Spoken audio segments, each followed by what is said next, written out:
동그랗게 뜨는 게 어떻게 뜨는 거야? 그렇게 뜰 수가 있어?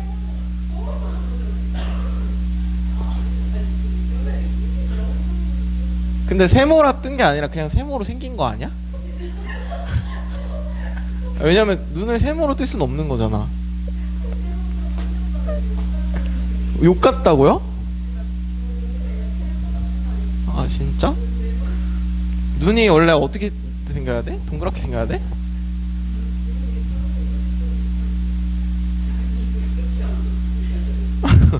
근데 나는 눈을 세모나게 뜬다는 건 태어나서 처음 들어봐.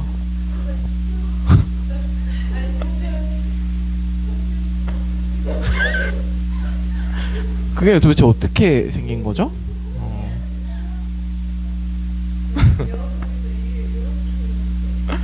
그게 도대체 뭐지? 사랑에 빠진 거 아니야 이 정도면? 쳐다만 봐도 웃음이 대폭발하네요. 자, 그래서 거기 한번 봅시다 여러분. 이제 충분히 많이 쉬셨으니까 이제 오늘도 많이 쉬셨거든요.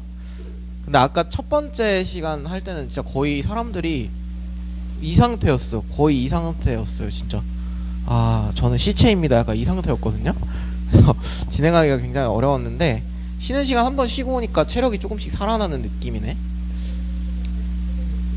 진짜? 뭐 했길래 쉬는 시간에 막 살아나시지? 자 그래서 근데 오늘 진짜 너무 충격적인 얘기를 들어가지고 너무 놀랍다. 수강여행이 570만원이라는 거 아직도 너무 충격적이에요. 전혀 안 싼데 너무 놀라운 가격이야. 자 그래서 거기 보시면은 전에 봤었죠. 오늘 이에 산화 불러 솟아나게 한 꽃차 너는 고든 마음의 명에 불이워져 미륵자주 매셔 나리팔이라. 이게 배경설화가 중요하다고 말씀드렸었죠. 배경설화가 뭐 때문이라고 했었지? 갑자기 하늘에 태양이 두 개 뜨는 병고가 발생해서 스님한테 뭐 향가를 지어달라고 하면 이게 나아진다고 했었는데 하늘에 태양이 두 개 뜨는 게 어떤 상황을 암시하는 거라 했죠? 반란. 외세? 외세는 조금 애매하고 태양이 두 개라는 건 지도자가 두 개라는 것과 거의 똑같은 의미거든요. 그러니까 반란일 가능성이 굉장히 크다라는 거죠. 됐죠? 그래서 산화공덕의 모티브가 들어가는데요. 산화공덕의 모티브가 사용되는 대표적인 시가 진달래꽃이거든.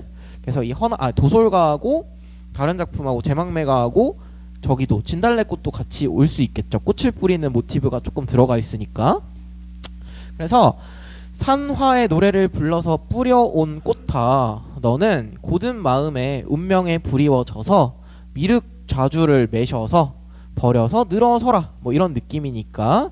그래서 이런 식으로 만들어진 게 도솔가다 라고 생각을 하시면 되겠습니다. 두 개의 태양을 해결하기 위해서 태어난 아이, 그런 향가구나. 거기 보시면은 뒤에 도솔가의 주술적 성격이라는 부분이 나와 있거든요. 그래서 거기에 구지가, 해가, 도솔가, 처용가가 주술적 상황이라는 측면에서 같이 묶인다라는 거 보이시죠? 거기 별표 한번 쳐보세요.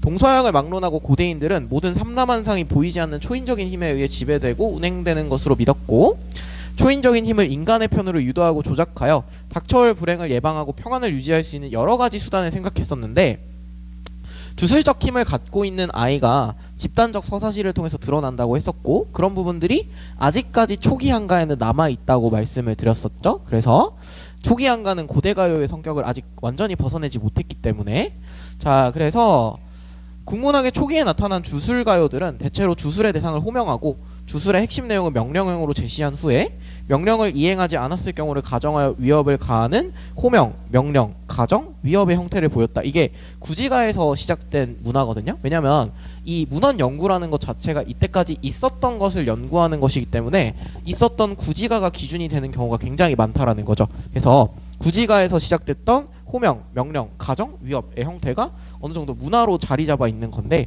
그래서 해가에도 비슷한 느낌이고, 근데 구지가와 해가의 차이점이 뭐였죠? 구지가에서 나오는 거북이는 어떤 거북이였지? 왕을 내려주는 신성한 거북이였죠. 그쵸? 그러니까 뭔가 기원의 대상, 어떤 초월적 존재였다면 해가에서의 그 거북이는 약간 적에 가까운 아이였고, 그리고 도솔가에서도 변괴를 물리치는 거니까 약간 명령에 가까운 그런 형태? 좀 더 완곡한 형태인 관형적 모습으로 주술성을 발휘하려고 했었고요. 자, 이 정도 아시면 되겠네요. 거기 밑에 진달래꽃의 산화 모티브가 전승된 작품이라고 돼 있는 거 보이시죠? 그래서 이것도 출제 포인트가 될 수 있다라는 거. 그래서 예측을 하실 때도 뭐가 같이 연계가 될까 하는 것들을 미리미리 한번 공부를 해보시면 좋다라는 거죠. 자, 처용가라는 것도 뒤에 넘어가 보시면 주술적인 성격이 많이 뭐야? 뭔 소리야 이거? 깜짝이야. 뭐 막 뭐 이상한 거 된 줄 알았어요. 갑자기 핸드폰 소리 난 줄 알았어. 너무 큰 소리 나가지고. 저 정도면 거의 놀이기구 탄 거 아니야? 대박인데? 어떤 즐거운 일이 있었을까요? 고지우쌤? 고지우쌤 언제나 웃음이 넘치는 분이야? 아니에요?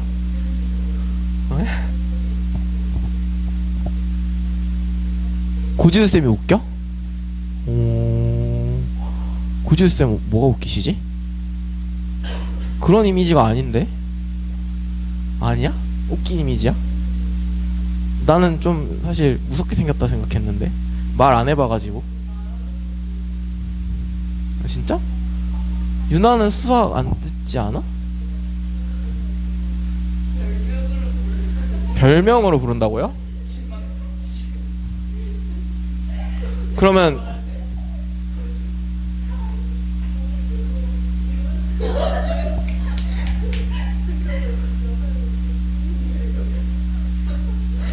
만약에 유나가 교지우 선생님 수업 들었으면 세모눈이야?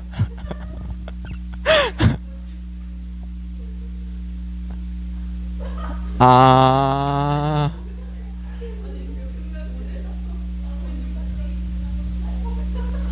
근데 중간고사 잘 보고 왜 벌을 받아?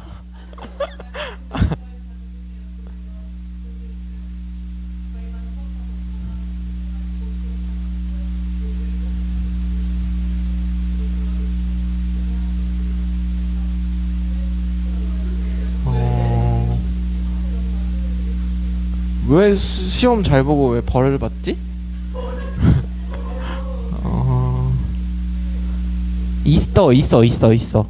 있어. 봤어요.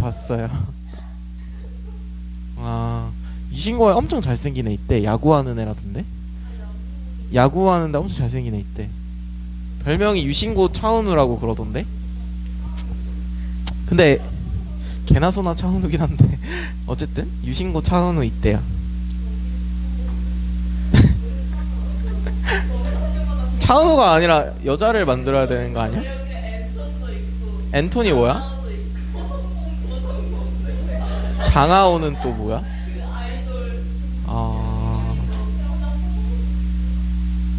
좀 아니야? 장하오도 아니야? 야. 아, 그런 거예요? 나나, 이름이 나나야? 아, 별명이 나나예요? 자, 장하오가 누군지는 어찌든 모르겠고요. 거기에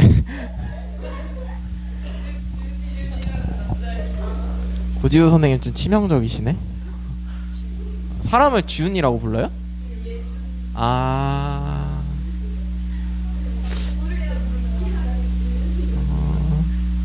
역시 고지우 선생님 뭐가 달라도 다르다. 근데 진짜 항상 교무실에 가면은 항상 진짜 애니타임 아기 아니면 부인이랑 전화하고 있어. 엄청나요. 나 항상 하고.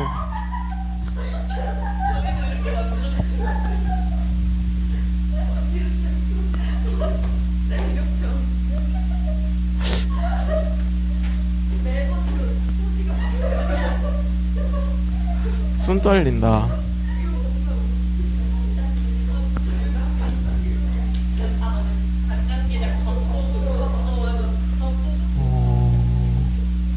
진짜 신기하다. 이렇게? 좀 부끄러운데? 위로 자란다는 게 뭔 말이에요?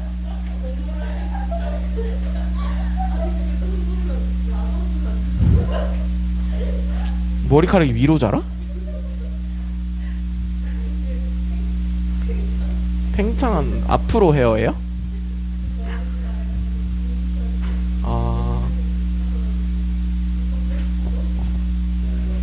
난 상상이 안 가는데? 머리가 어떻게 위로 자라지? 머리가 위로 자라네. 이렇게?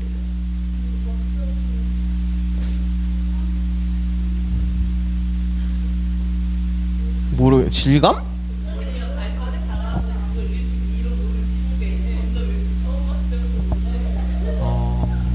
나는 상상이 잘 안 가요. 요새 근데 흰머리가 너무 많이 자라. 거의 할아버지 염색하라고요? 귀찮아서 안 하고 있었는데 얼마 전에 봤는데 너무 많더라고요. 흰머리가 이쪽 앞쪽에만 있어. 여기 거의 막 한 스트레스는 안 받는데, 근데 전부 흰색이면 괜찮은데 여기만 흰색이라 가지고. 나 제니를 별로 안 좋아해가지고. 제니 좋아해? 제니 나 너무 약간 그 뭐라 해야 되지? 너무 인위적으로 귀여운 척해서 좀 싫어. 약간. 그래? 아 진짜? 나는 약간 그 태어날 때부터 귀여운 게 좋은데. 진짜? 아니 근데 제니는 일단 나 그게 너무 싫어. 뭐라 해야 되지? 눈 크게 뜰 수 있는데 항상 반만 뜨고 다니잖아요. 아 그래? 근데 이게 눈 이렇게 동그랗게 뜨고 다니면 되는데 항상 약간 약간 항상 제니 항상 눈 반만 뜨고 다니잖아요. 그 약간 그런 건가? 어? 장원영은 솔직히 뭔가 그냥 그래. 근데 싫어할 이유는 없으니까 그냥 좋지도 않고 싫지도 않은데. 근데 장원영 그 딸기 두 손으로 먹는 거 보고 좀 놀라긴 했어요. 아니 딸기를 근데 그 딸기가 좀 크긴 했거든? 근데 아무리 그래도 이렇게 먹는 사람이 어딨어. 그래서 좀 놀랬어요. 딸기를 이렇게 먹길래 왜 저러지? 라는 생각 좀 사실 들더라고요. 장원영보다는 안유진이랑 걔가 좋아. 그 일본인 이름 뭐더라? 약간 그런 약간 태어날 때부터 귀여운 사람이 좋거든요? 근데 그건 아닌데. 아니 아무것도 안 해도 귀여운 사람이 좋은데. 근데 저기 여러분들 티빙 보세요. 티빙 거기 뭐 그 아파트 어쩌고 있거든요. 그거 한 두 편 봤는데 제니 너무 막 일부러 좀 뭔가 엄청 과장해서 귀여운 척 하더라고. 근데 그 좀 보기 싫더라고요. 그래서 응? 근데 내가 추까지 좋아해야 되니? 안유진이요. 안유진 예쁘잖아요. 안유진이랑 레이가 좋아. 나는 그 사람이 좋아요.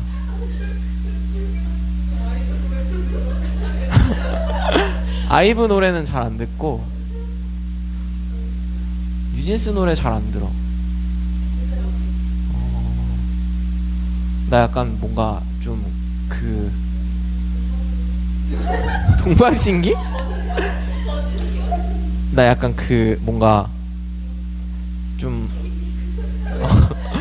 뭐라 설명 못하겠네. 무슨 노래 듣는다고 해야 될지.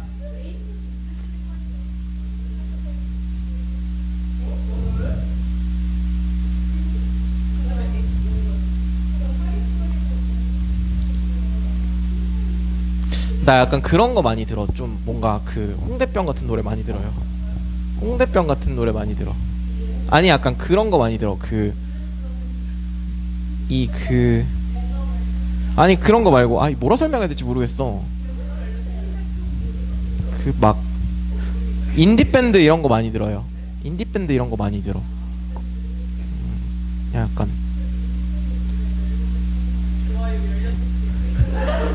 아니 근데 나 약간 목소리가 좋은 사람 노래를 많이 들어요.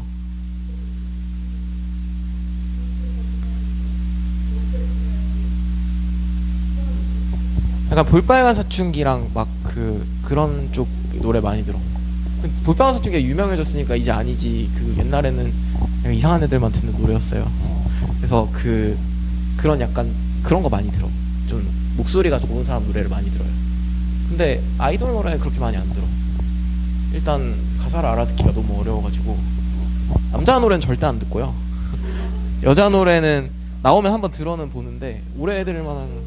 남자 노래를 내가 왜 들어? 남자 노래 내가 시간 내서 들어야 돼요? 시간 아깝게. 자, 그래서 거기 보시고 처용가 얘기하려니까 조금 지치네. 이거 갑자기 이거 하다가 처용가는 한번 읽어보세요. 어차피 그렇게 막 중요도가 높은 아이가 아니라 가지고. 자, 거기서 안민가 뒤에 나와 있는 거 보이시죠? 53쪽에 안민가 돼 있는 거 있거든? 얘는 19채 향가면서 유교적 성격이 강하게 들어가 있기 때문에 나오면 조금 어려울 수 있거든요. 거기 보면은 임금은 아버지며 신하는 사랑하실 어머니며 백성은 어린 아이라고 한다면 백성이 사랑받음을 알 것입니다 라고 지금 유교적 내용이 조금 들어가 있거든요. 그리고 꾸물거리며 살아가는 백성들 이들을 먹여 다스리어 이 땅을 버리고 어디로 갈 것인가 한다면 나라안이 유지될 것을 알 것입니다. 아, 임금답게 신하답게 백성답게 한다면 나라안이 태평할 것입니다. 이 내용 자체가 유교적인 건 떠나서 형식적으로 봤을 때 3단 구성이 되어 있고 결구의 첫 부분에 아으가 되어 있는 거 보이시죠? 감탄사를 통해서 시상을 집약시키는 역할을 하고 있다라는 게 들어가 있죠. 이거 시간 될 때 한번 읽어보시고요. 여수장 우중문시는 그렇게 뭐 중요한 거 아니니까 안 읽어보셔도 되고. 자, 그러면 송인부터 한번 다시 보도록 합시다. 송인을 왜 봐야 한다 했죠? 이 친구가 다른 기존의 고대가요나 향가나 이쪽이랑 연결되는 부분이 되게 많아요. 아시겠죠? 그래서 조금 보셔야 하고, 거기에 칠언절구라고 되어 있는 거 보이시니 키워드 체크에 칠언절구가 뭔지에 대해서 한번 설명을 드리면은, 그 한시 같은 경우에는 4단 구성이 기본 형태로 되어 있거든요. 그래서 이 4단 구성이라고 할 수 있는 게 4줄짜리가 있고 8줄짜리가 있고 12줄짜리가 있어요. 그래서 4줄짜리를 우리가 절구라고 부르게 되고요, 8줄짜리를 율시라고 부르고요, 12줄짜리를 대율이라고 불러요. 이건 그냥 알아두세요. 지식이니까. 그리고 거기에 7언이 무슨 소리냐면 7글자라서 7언이에요. 그럼 5글자면 5언이고 3글자면 3언이고 10글자면 10언이겠죠. 그치? 그게 7언절구의 뜻이야. 7글자로 된 4줄짜리 시라는 의미입니다. 7언절구라는 건. 자, 자연사와 인간사의 대조라는 부분이 보시면 비개인 2개 풀빛이 고운데 남포에서 임 보내며 슬픈 노래 부르네 라는 건, 비갱 2개의 풀빛이 고운 건 자연사죠. 자연사, 자연의 이야기. 남포에서 임을 보내며 슬픈 노래를 부르고 있는 건 누구? 인간의 이야기. 대동강 물이야 얼마나 마르려나 이별 눈물 해마다 푸른 물결 보태나니 라고 되어 있죠. 그래서 비갱 2개 풀빛이 고운 데에서 우리가 봐야 할 게 뭐라 했었지? 색채 이미지가 들어간다 라고 했었죠. 그쵸? 그리고 남포에 동그라미 치라고 했었죠. 왜? 여기가 이별을 상징하는 포구니까. 포구는 강이죠. 강. 강이라는 이별의 공간, 물이 갖고 있는 이별의 속성이 들어가고요. 그리고 임을 보내며 슬픈 노래를 부른다라고 했으니까 슬픈이라는 점에서 정서가 슬프다는 거 알 수 있고, 노래에서 청각적 심상이 사용됐다는 것도 알 수 있고요. 그리고 대동강물이야 언제나 마르려나 이별 눈물 해마다 푸른 물결 보태나니는 도치가 살짝 돼 있으면서 대동강물이 마르지 않는다라는 걸 먼저 강조하고 시작하니까 이별 눈물이 그 정도로 많구나 하는 식으로 조금 뭔가 훨씬 더 강조되는 느낌을 받을 수가 있겠죠. 됐죠? 풀빛 색채지. 풀빛도 색채고 저기도 색채죠. 푸른 물결도 색채죠. 그래서 비가 그친 후에 더욱 짙어진 불빛이 이별의 슬픔과 대비되어 이별의 정환을 좀 더 심화시키는 배경으로서의 역할을 한다라는 것 정도가 중요할 수 있겠죠. 되셨죠?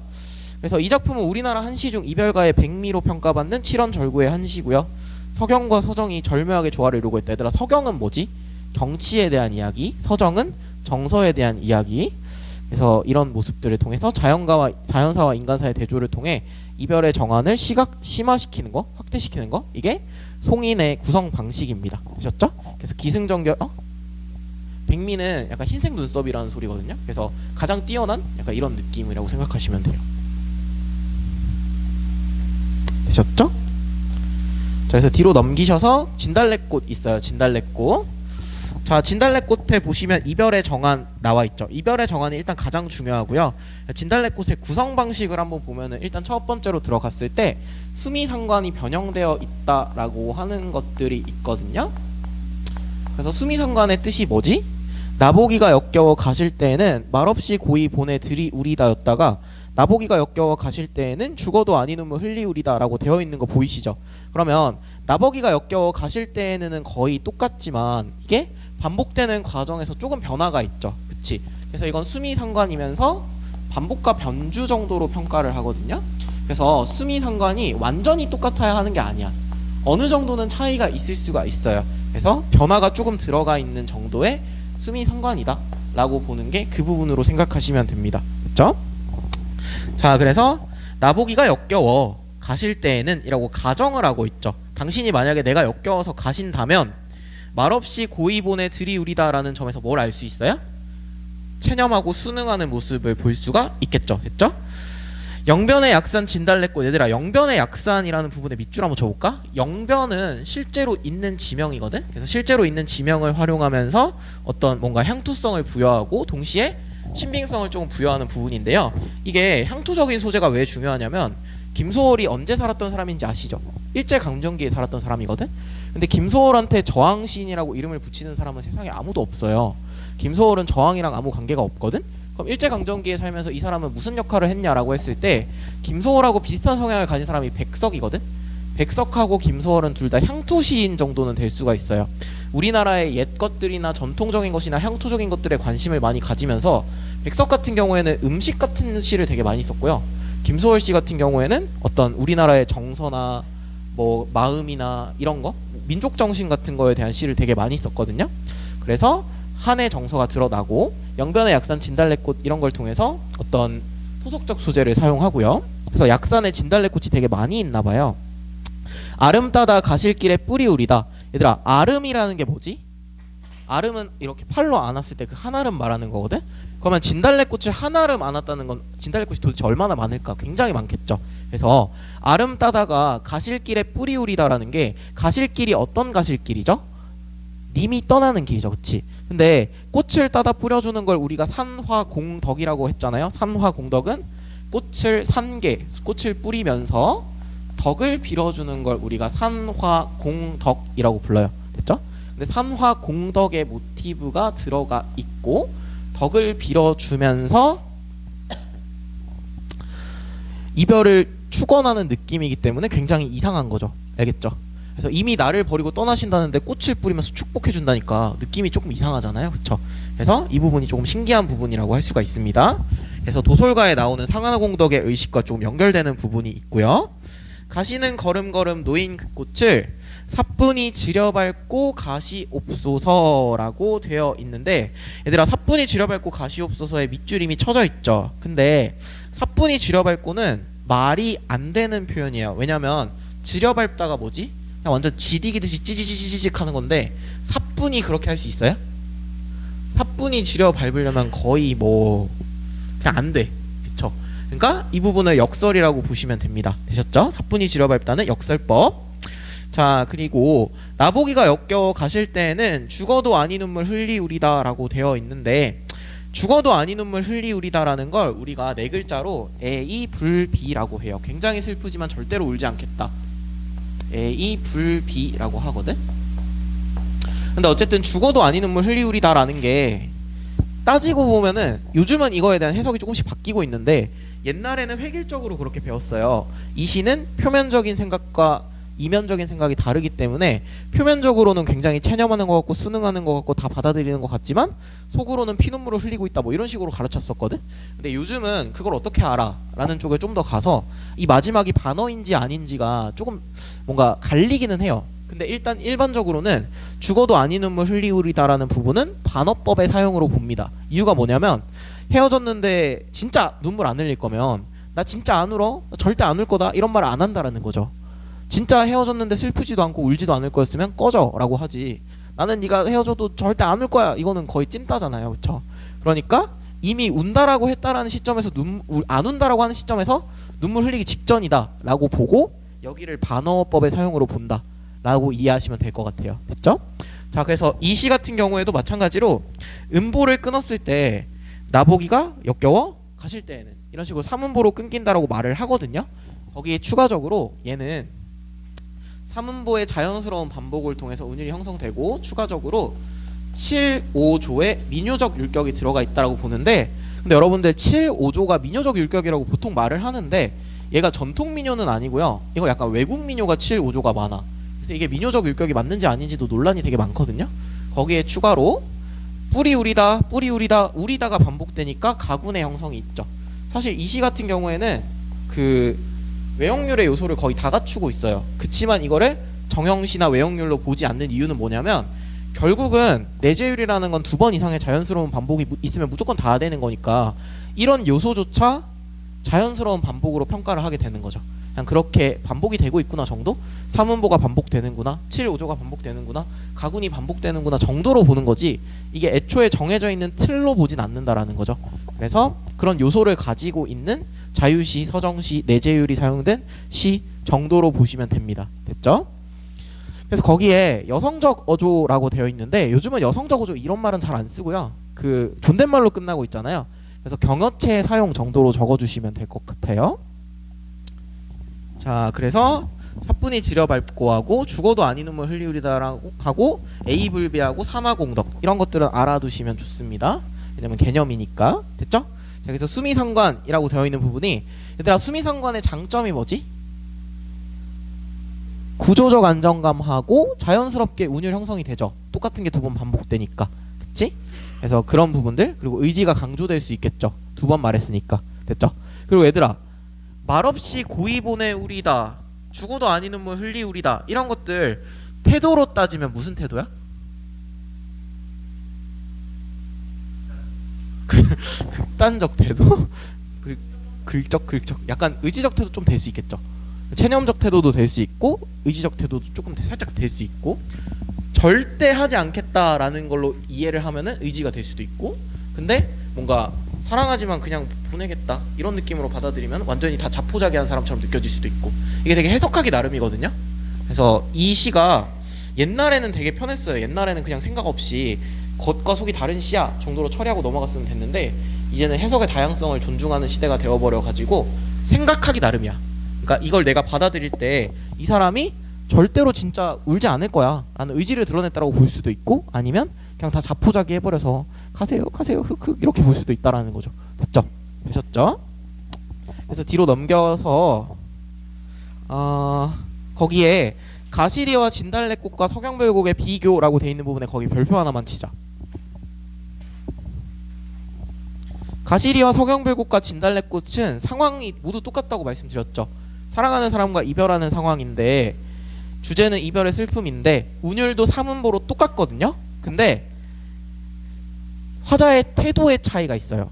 가시리하고 석영별곡하고 진달래꽃의 차이는, 가시리랑 진달래꽃은 좀 약간 순종적이고 소극적이고 체념적이고 그런 게 나오는데 석영별곡은 적극적으로 그냥 모든 걸 극복하려고 하는 노력이 나오거든. 그래서 그런 점에서 적극적인지 소극적인지의 차이가 조금 있다라는 거죠. 되셨죠? 그래서 진달래꽃에 드러난 문학적 전통이 어떻게 이어지는지 거기 보이시죠?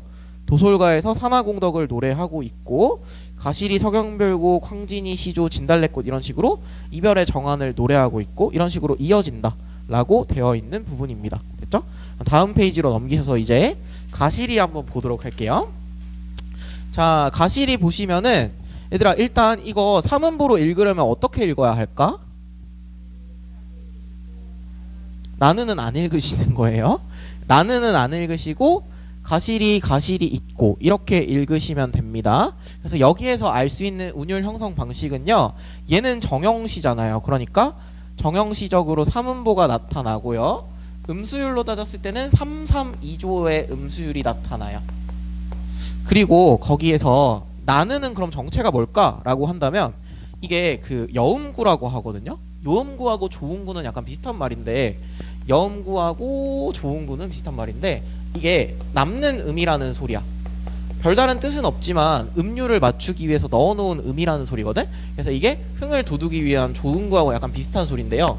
근데 한 번씩 이런 게 문제가 될 수 있는 게 그 후렴구 있잖아요. 후렴구 후렴구에 그냥 획일적으로 여음구라고 되어 있는 경우가 있거든. 이거는 무슨 소리냐면 후렴구 중에서는 뜻이 있는 아이도 있고 없는 아이도 있어.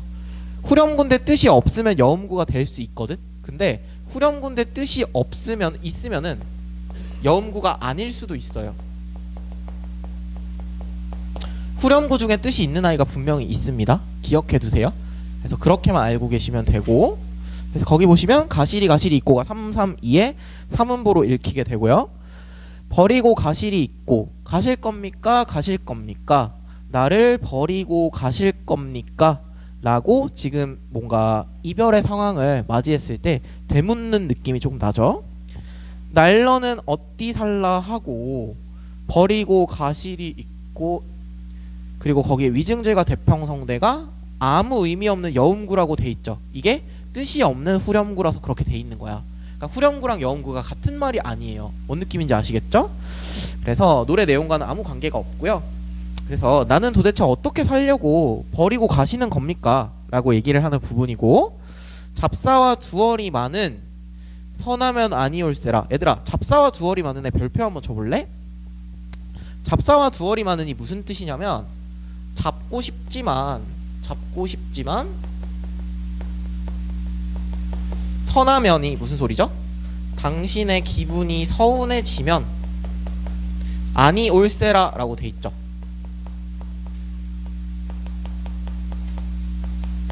이게 무슨 의미니? 내가 당신을 잡고 싶은 마음이 없는 건 아니야. 근데 괜히 귀찮게 했다가 당신 서운해지면 돌아오지도 않을까봐 겁이 나는 거죠. 그래서 한 번씩 시험 문제에 물어볼 때 여기에 A 쳐놓고 A에 화자의 소망이 직접적으로 드러나 있다라고 되어 있는 게 가끔씩 나오거든요. 근데 이거는 화자의 소망이 직접적으로 드러난 구간이 아니에요. 알겠죠? 화자가 이렇게 하고 싶다는 생각을 했지만 서운하면 아니올까봐 소망조차 하지 않았던 거고, 진짜 화자의 소망은 그 밑에 부분입니다. 그래서 서로님 보내옵노니 나는 가시는 듯 도쇼 오셔서, 거기가 진짜 화자의 소망이야. 거기에 네모 쳐두세요. 가시는 듯 도쇼 오셔서가 내가 너 간 것도 모를 정도로 빨리 제발 와줘, 이런 느낌이라고 생각하시면 돼요. 빨리 와주세요가 내가 진짜 소망하는 거지, 잡사와 두얼이 많은 소망이 아닙니다. 그래서 여기 부분은 소망인지 아닌지로 질문을 많이 하거든. 그러니까 절대 헷갈리시면 안 됩니다. 그래서 그 서로님의 동그라미 한번 쳐볼까요? 이 서로님이 뭔지에 따라서 뭐 해석이 조금 달라지는데, 이별을 서러워하는 님이라고 받아들이기도 하고 나를 서럽게 하는 님이라고 받아들이기도 해요. 나를 서럽게 하는 님을 보내니까 라고 하기도 하고, 이별을 서러워하고 있는 당신을 보내기도 하고, 의미가 완전히 달라지죠. 이별을 서러워하는 님이라고 하면 서로 좋아하는 쌍방 느낌 좀 나는데, 나를 서럽게만 하는 님이라고 한다면 약간 어장관리 당하는 느낌으로 살짝 변질되거든요. 그래서 어쨌든 간에 그런 식의 차이가 조금 존재한다 정도? 그래서 이게 네 4단 구성이 되어 있으니까 기승전결의 형태를 띠고 있고, 고려가요다 보니까 삼음보를 확실히 갖고 있고요. 화자의 태도는 어떤 것 같아? 당신 서운하면 돌아오지 않을까봐 무서워하는 점에서 적극적이진 않지. 그쵸? 그래서 모든 걸 당신한테 맡기고 굉장히 소극적인 모습이 보이는 게 이 가시리의 내용입니다. 이해되시죠? 됐죠? 자, 그래서 이 작품은 사랑하는 사람을 떠나보내는 화자의 슬프고도 애절한 마음과 A불비의 태도가 잘 형상화되어 있다. 얘들아, A불비의 동그라미 한번 쳐볼까요? 이거 우리 아까 진달래꽃에서도 봤었죠. 그쵸? 슬프지만 울지 않는 게 A불비이기 때문에 너무나도 보내고 싶지 않은 당신이지만 어쩔 수 없이 보내고, 그렇다고 해서 막 매달리지도 않는 이런 형태가 A불비의 태도랑 조금 연결이 된다라는 거죠. 자, 그래서 우리 민족의 정서인 이별의 정안을 잘 계승하고 있다. 그래서 거기 보시면 원망, 좌절, 체념, 기원이라고 되어 있죠. 이 구성도 조금 알아두셔야 되거든요. 처음에는 나 버리고 갈 거니 하면서 원망을 하는 부분이 나오고, 그 다음에 나는 도대체 어떻게 살라고 진짜 간단 말이야 하는 식으로 완전히 좌절하는 부분이 나오죠. 진짜 갈 거야? 해서 갈 건데? 라고 하니까 나 어떻게 살아? 하고 이제 원망으로 전환이 되는 부분에서 좌절로 전환이 되고, 그 다음에 3년에서는 너 간다는데 내가 할 수 있는 게 아무것도 없구나 라고 인지를 하니까 이제 완전히 어떻게 되는 부분이죠? 체념하는 부분이고, 마지막 부분이 이제 기원하는 부분이죠. 진짜 소망을 이야기하면서. 되셨죠? 그래서 이 구성을 취하고 있다는 거, 원망, 좌절, 체념, 기원, 이런 것도 가끔씩 물어보거든요. 자, 그래서 이 작품의 짜임은 기승전결의 형태를 취하고 있다 라고 생각하시면 되겠네요. 자, 다음 페이지로 넘어가셔서 얘들아 거기 이별의 정한이 나타나는 작품의 계보 돼 있는 거 보이시죠? 아까 다 설명해 드렸으니까 별표만 한번 치고 넘어가도록 할게요. 그래서 이 시들이 외부 작품으로 다 연계가 돼서 나오면 물어보는 건 높은 확률로 주제를 물어볼 가능성이 크다라는 거죠. 이 시가 어떤 정서를 취하고 있을까라는 거. 그렇게 됐을 때 가나다의 공통점을 고르시오라고 하면 이쪽으로 가시면 되고, 아니면 그냥 문제에서 보기가 나오면 그것도 이쪽으로 가시면 되겠죠. 됐죠? 자, 그래서 얘들아 거기 후렴구에 사용되는 이유 거기 보이세요? 형식적인 기능에서는 운율 형성도 되고 청각적인 즐거움, 소리를 좀 채워주니까, 이게 우리가 오늘날에 들으면 위증질과 대평성대라는 게 이 뭔 개소리지? 싶은 생각이 조금 들잖아요. 근데 이게 약간 악기 소리를 흉내낸 거에 가깝거든. 위증질가가. 대평성대는 사실 나중에 고려가요가 고려 소교로 전환되면서 궁중하게 편입되는 과정에서 너무 좀 아무 내용이 없으니까 임금의 은혜를 축원하는 태평성대를 넣었다라고 보는 경우가 많아요. 대평성대 제외하고 위증질가까지는 약간 뭐랄까 음악 소리를 넣었다라고 보기 때문에 약간 청각적인 즐거움을 줄 수가 있다라는 거죠. 됐죠? 자, 그래서 다음 페이지로 넘어가셔서 아니다 얘들아 거기 그 전 페이지에 3번 문제 한번 볼래? 이화우 흩뿌릴째 울며 잡고 이별한 님, 추풍낙엽에 저도 날 생각하는가, 천리의 외로운 끝만 오락가락 한놈에, 거기 네모 한번 줘보세요. 이것도 외부 작품으로 꽤 자주 등장하는 시조인데요. 얘들아 그러면 퀴즈 하나 낼게요. 이 작품에 지금 그 계절의 변화가 나와 있어요? 계절의 변화 있을까 없을까? 있어. 어떻게 알 수 있지? 이화하고 추풍낙엽이요. 이화는 계절이 언제죠? 봄이에요. 봄. 매화가 봄의 시작을 알려요. 눈을 뚫고 이겨내는 꽃이 매화거든. 매화가 지고 나면은 이제 이화가 폈다 져요. 매화, 벚꽃, 이화 순서라고 생각하시면 돼요. 늦봄. 그래서 이 늦봄에 울면서 이별했던 님이 가을에 이제 꽃이 떨어질 때 됐을 때 너도 나 생각하니? 라고 하는 작품이라고 생각하시면 되죠. 천리의 외로운 꿈만 오락가락 한다는 게 너와 나 사이의 심리적 거리가 마치 천리 같구나. 진짜 천리 떨어져 있다는 건 아니고, 아시겠죠? 자, 그래서 뭐 그렇게 생각하시면 되겠죠. 자, 다음 페이지로 넘어가셔서 동동이 먼저네. 동동 다음 페이지 아마 서경별고 있을 텐데 서경별고 먼저 볼게요.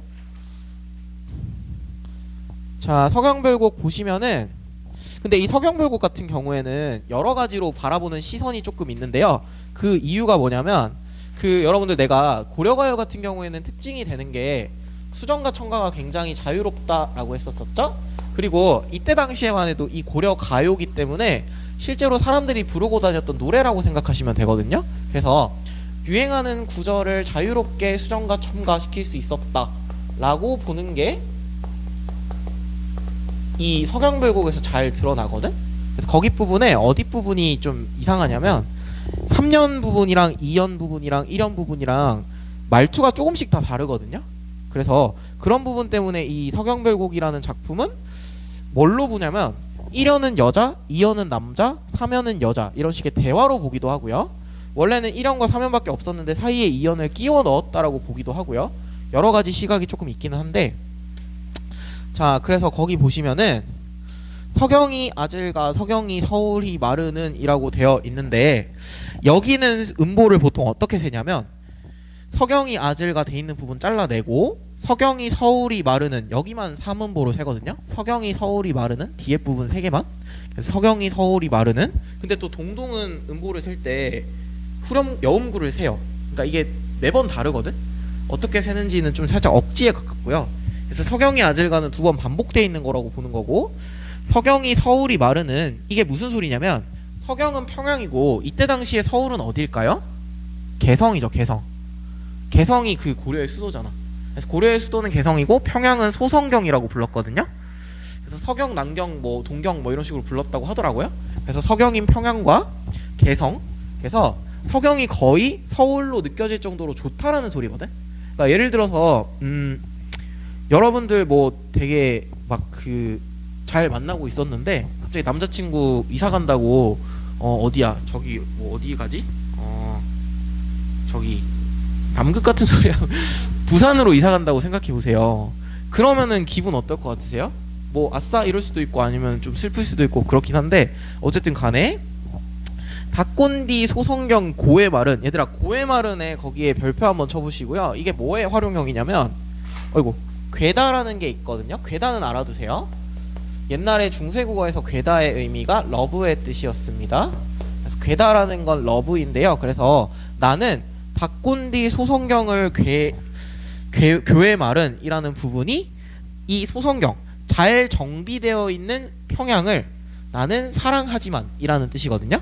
내가 평양을 얼마나 좋아하는지 평양은 거의 서울이나 다름없다라는 거 그런 것들을 지금 얘기하는 부분이고 여해물온 질삼배 버리시고 여해물온의 밑줄 한번 쳐봅시다. 여해물온은 여의다 같은 뜻인데요. 이게 이별하다라는 뜻이거든. 이별할 바에는 질삼배를 버리시고 질삼배가 여기서 뭐냐면 여러분들 그거 아시나요? 옛날에 그 한국사 배우셨으면 아실 텐데 옛날에는 세금을 옷감이랑 쌀로 냈었어. 그래서 이 질삼배라는 게 그거거든. 그 삭바느질 하는 그거거든요. 그래서 막 바느질 해가지고 천 만들어가지고 만드는 그런 건데 그게 여인의 생계수단이죠. 생계수단. 그리고 이 생계수단이 바느질 할 줄 안다고 모두가 할 수 있는 건 아닐 거 아니에요. 뭐 네트워크 같은 것도 있고 거래처 같은 것도 있을 텐데 이런 걸 다 버리고서라도 헤어질 바에는 이런 거 다 갖다 버리고 질삼배 갖다 버리고서라도 괴실한디 우러곰 쫀니노이다라고 돼 있는데 괴실한디에 또 동그라미 쳐보세요. 괴실한디가 사랑해 주신다면 이라는 의미거든. 당신이 나를 사랑해 주신다면 나는 울면서 쫓아가겠습니다 라는 의미예요. 당신이 나를 계속 사랑해 주신다면 당신하고 헤어질 바에는 내 생계수단인 질삼배를 버리고서라도 울면서 쫓아가겠습니다 라는 게 나오기 때문에 우러곰 쫀니노이다에 밑줄 치시고 적극적인 태도라고 돼 있죠 이미. 그래서 그 부분에서 적극적인 태도가 드러난다고 보는 거죠. 됐죠? 왜? 앞에 나오는 두 사람은 이별의 상황이 되니까 어떻게 했지? 그냥 포기했죠. 근데 얘는 어떻게 해? 포기하지 않아요. 절대로. 그리고 그냥 길삼배를 버리고서라도 따라가는 걸 선택하는 게 서경별곡의 화자라고 생각하시면 됩니다. 이해되셨나요? 자, 그래서 거기에 이 첫 번째 연에서의 내용을 생각해보면 어떤 내용이 맞니? 초반부에서는 무슨 내용이 나오죠? 내가 서경을 얼마나 사랑하는지가 나오죠. 나는 서경이 너무 좋아. 서경은 거의 서울이나 다름없어. 열심히 만들어 놓은 소성경을 나는 너무 사랑해. 근데 당신하고 헤어질 바에는 이딴 거 다 버리고 따라갈 수 있어 라고 하는 부분입니다.